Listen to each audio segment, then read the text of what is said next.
Tape www.suividécole-au-sénégal.com. À École au Sénégal, c'est facile, tu n'as qu'à te connecter. Tape École au Sénégal, les leçons sont beaucoup plus détaillées. Alors, le cycle qu'on a qualifié ici de dictée terrain est un événement important donc, dans les cycles sexuels chez la femme, donc beaucoup d'exercices pour là-dessus. Et là, avec ce jeu de schéma que vous avez au tableau, nous allons essayer de comprendre donc, ce qui se passe durant d'abord le premier jour, comme vous le voyez ici, le 7e jour, donc le 14e jour, ici un quart de cycle, la moitié du cycle, 3/4 du cycle et enfin nous allons revenir ici à la fin du cycle qui, comme vous le voyez, correspond juste après au début d'un nouveau cycle. Et là aussi, comme je le disais tout à l'heure, une coupe d'endomètre, l'utérus montre ici au 7e jour 2 couches, une couche donc qu'on appelle ici l'endomètre et qui a donc comme vous voyez une épaisseur qui a modifié et une couche ici qu'on appelle le myomètre. Et ce qui est important ici, c'est de comparer les deux schémas pour voir ce qu'on appelle la dentellisation. Ici, vous êtes à mi-parcours, donc un quart pratiquement de cycle, avec une dentellisation qui est naissante. Regardez comment en noir, comment donc l'épaisseur augmente au 14e jour, au 21e jour, jusqu'à donner donc une dentelle utérine, donc avec une épaisseur maximale. Et ici, la coupe de l'utérus en bas à votre gauche le montre à merveille. Et comme vous le voyez, à partir de cette dentellisation, deux possibilités. S'il y a, n'est-ce pas, ce qu'on appelle les règles, ça veut dire qu'il n'y a pas eu fécondation, donc chute des taux hormonaux avec la dégénérescence du corps jaune et vous avez donc un décapage de la partie qui s'était ajoutée et un retour à une épaisseur donc de départ. L'autre possibilité, c'est quand il y a fécondation.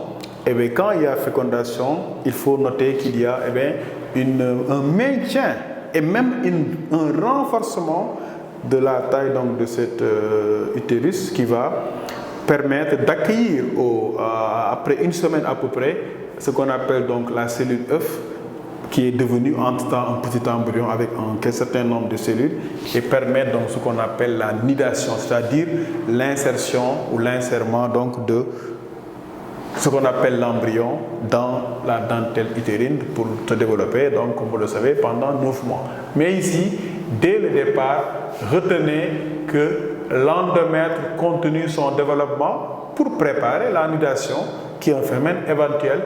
Le corps jaune également est en plein développement au 21e jour, avec un développement maximal de l'endomètre.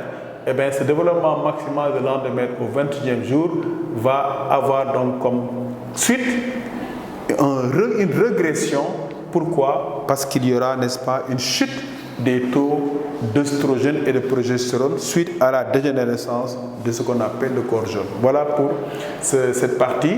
Maintenant, pour terminer, il faut savoir également que tout ceci est sous le contrôle du complexe hypothalamo-hypophysaire, comme nous allons le montrer tout à l'heure, donc avec ce qu'on appelle donc un dernier schéma que je vais vous proposer. Alors, le dernier schéma ici concerne le schéma global qui synthétise donc tout ce que nous pouvons dire chez la femme.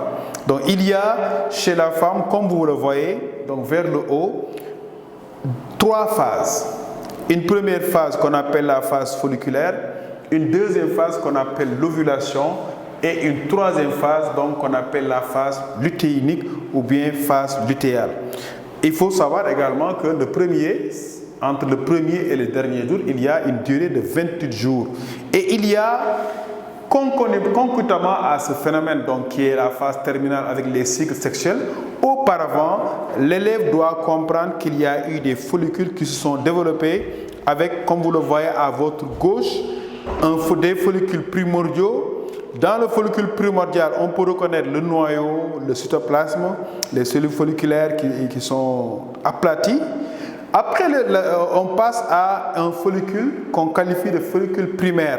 Et à chaque fois, essayez de comparer les deux, alors que les follicules primordiaux sont plus petits et contiennent des cellules folliculaires primordiaux, le follicule primaire contient une couche complète de cellules folliculaires avec à l'intérieur donc un ovocyte 1 et pas encore donc de différenciation du reste.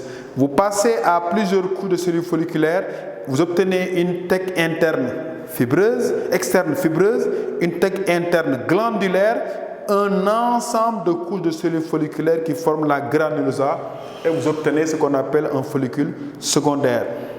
Après le follicule secondaire, vous voyez que la granulosa se creuse d'un trou qu'on appelle antrum ou cavité folliculaire, avec toujours donc de façon plus ou moins centrale, un peu excentrée quand même, un ovocyte 1, un ensemble de cellules folliculaires qui forment la granulosa est beaucoup plus différencié, une thèque interne qui reste glandulaire, une thèque externe qui est plus ou moins fibreuse, donc protectrice.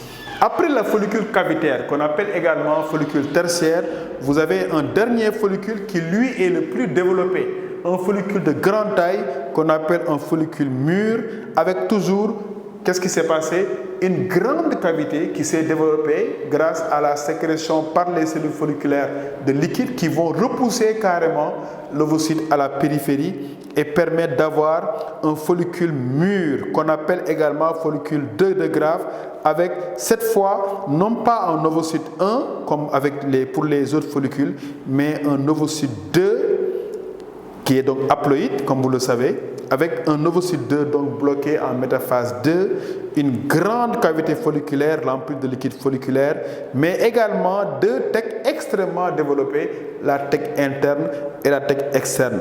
À partir de du follicule cavitaire, comme vous le voyez, on est entré dans la phase folliculaire. Donc en deux termes, chez la femme, au début de chaque cycle, c'est-à-dire pendant les règles, un peu après, les cellules 1 ou 2 ou quelques cellules folliculaires, quelques plutôt follicules cavitaires qui sont à ce stade se développent. Souvent, c'est un seul follicule cavitaire qui se développe. C'est pour ça que chez la femme, c'est très rare d'avoir des jumeaux.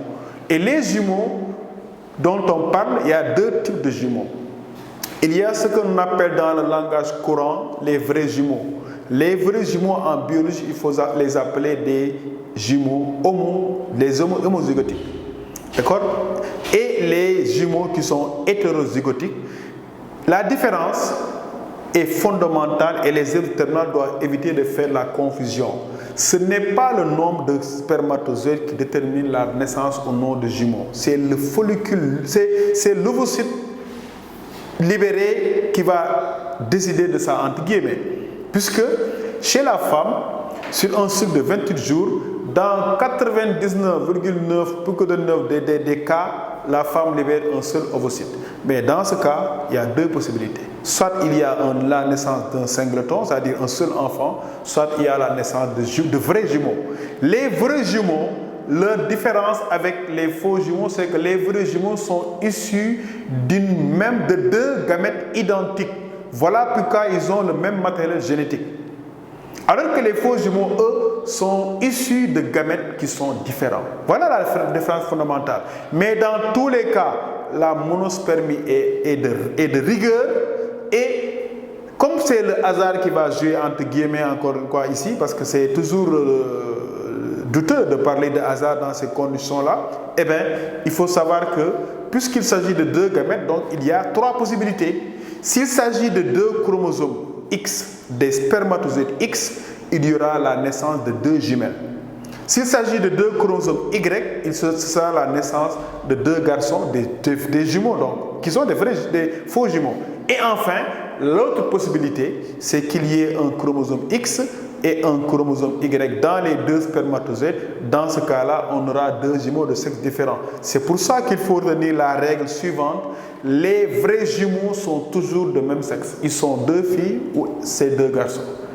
Par contre, les faux jumeaux, il y a trois possibilités. Il peut s'agir de deux filles, de deux garçons ou d'une fille et d'un garçon. Et le nombre est évidemment variable, puisqu'on peut avoir des triplés. Les triplés aussi, c'est la même chose.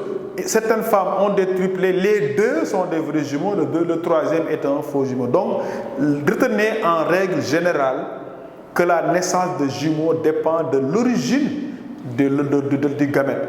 S'il s'agit du même gamète, dans tous les cas, il s'agit de vrais jumeaux.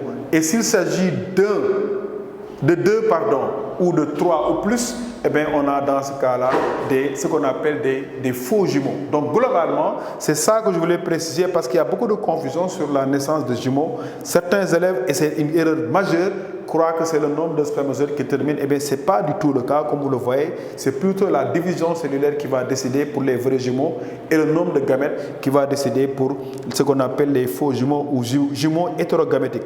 Donc, si on continue notre phase, vous avez le dernier événement ici qui est l'ovulation. Ici, après donc le deuxième événement plutôt qui est l'ovulation. Qu'est-ce qui se passe à l'ovulation? On a un follicule mûr qui éclate et qui libère un ovocyte 2 bloqué en métaphase 2 et entouré de ce qu'on appelle la corona radiata avec un reste dans l'ovaire. Parce que n'oubliez pas que l'ovule ne se contente pas que de sortir de l'ovocyte mûr.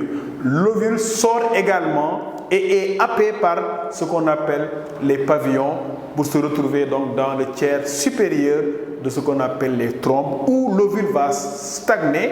Le déplacement, je rappelle, c'est un déplacement passif, c'est dû aux cils vibratiles et aux contractions des trompes. Et bien, l'ovule s'arrête au tiers supérieur de ces trompes et ces deux possibilités, s'il y a un gamète qui vient ou des gamètes, il y a fécondation. S'il n'y a pas de gamète, eh bien, l'ovule va dégénérer et un nouveau cycle va redémarrer avec les règles. La dernière phase, comme vous la voyez à votre droite, c'est la phase lutéinique qui a lieu donc à partir du 14e jour jusqu'au 28e jour et qui est marquée, dont la fin est marquée par de nouvelles règles. Comme vous le voyez, après l'ovulation, le reste du follicule se transforme en corps jaune. Un jeune corps jaune, vous voyez ici, avec donc à l'intérieur des cellules contenant un pigment jaune qu'on appelle la lutéine, d'où le terme LH. Donc c'est la LH qui stimule tout ça. Et comme vous le voyez, de fines couches autour de ces cellules lutéales, jaunes donc, avec la tête interne et la tête externe. Et vers le milieu, on a une poche constituée de caillots sanguins qui marque donc la fin du cycle. Et s'il n'y a pas de fécondation, comme je l'ai dit, le jeune corps jaune dégénère et va donner un corps jaune dégénéré avec comme conséquence la chute du taux de progestérone, mais également la chute du taux d'oestrogène, ce qui marque la fin d'un cycle et le début d'un nouveau cycle chez la femme. Voilà en résumé, grâce à ce schéma, ce qu'on appelle le contrôle hormonal. Juste lire en médaillon ici que la coupe de l'ovaire est synthétique dans ce schéma que vous avez devant vous. En réalité, on ne peut pas voir sur une même coupe et au même moment ces différents éléments qui sont répertoriés sur ce cycle. C'est à des moments différents et c'est important pour l'élève de maîtriser les événements, leur chronologie, mais également le contrôle qui est à l'origine de chaque élément. www.suividecolosénégal.com